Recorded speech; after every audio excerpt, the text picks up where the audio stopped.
ஷில்பா அபிமானி தேசிய கைப்பணிகள் தொழில்துறை கண்காட்சி மற்றும் விற்பனை சந்தையின் 2வது நாள் இன்றாகும்.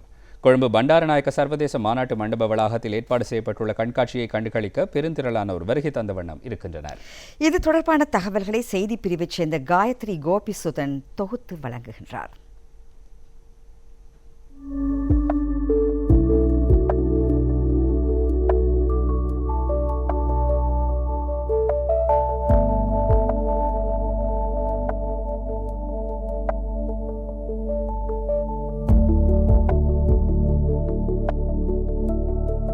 தேசிய அருங்கலை பேரவையின் 2ஆம் நாள் கண்காட்சி நிகழ்வுகள் மிகவும் உற்சாகத்துடன் இடம்பெற்றுக் கொண்டிருக்கின்றன. பாரம்பரிய கலை மரபுகளை பேணி கைவினை கலைஞர்கள் உள்நாட்டு வெளிநாட்டு சந்தை வாய்ப்புகளை விரிவுபடுத்திக் கொள்வதற்கு ஒரு முக்கிய தளமாக இந்த கண்காட்சி திடல் காணப்படுகின்றது.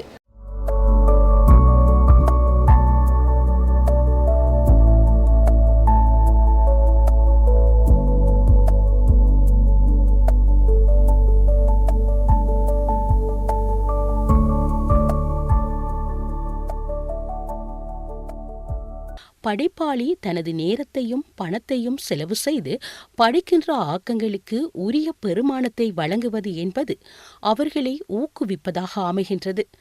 கைத்தொழில் மற்றும் தொழில் முயற்சி அபிவிருத்தி அமைச்சும் தேசிய அருங்கலைகள் பேரவையும் ஆரம்பித்துள்ள ஷில்ப அபிமானி தேசிய கைப்பணி தொழில்துறை கண்காட்சியையும் விற்பனை சந்தையையும் இலவசமாக பார்வையிடலாம்.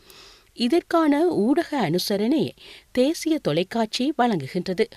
அனைத்து துறைகளையும் பிரதிநிதித்துவப்படுத்தும் வகையில் 31 பிரிவுகளின் கீழ் 45 விற்பனை நிலையங்கள் காணப்படுகின்றன.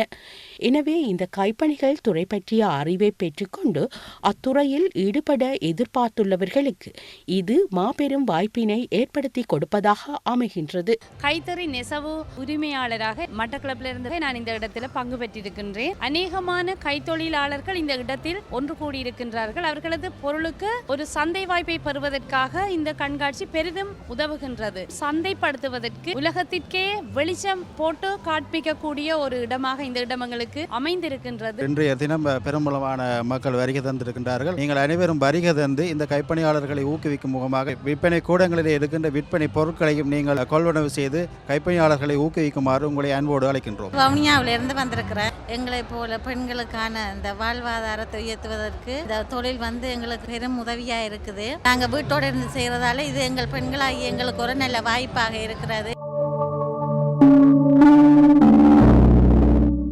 உள்நாட்டு கைவினை கலைஞர்களை ஊக்குவித்து அவர்களது கலை கலாச்சார பண்பாட்டு மரபுகளை அடுத்த தலைமுறைக்கு கொண்டு செல்லும் ஒரு தளமாக இந்த கண்காட்சி திடல் காணப்படுகின்றது என்றால் அதற்கு மாற்று கருத்திற்கு இடமில்லை.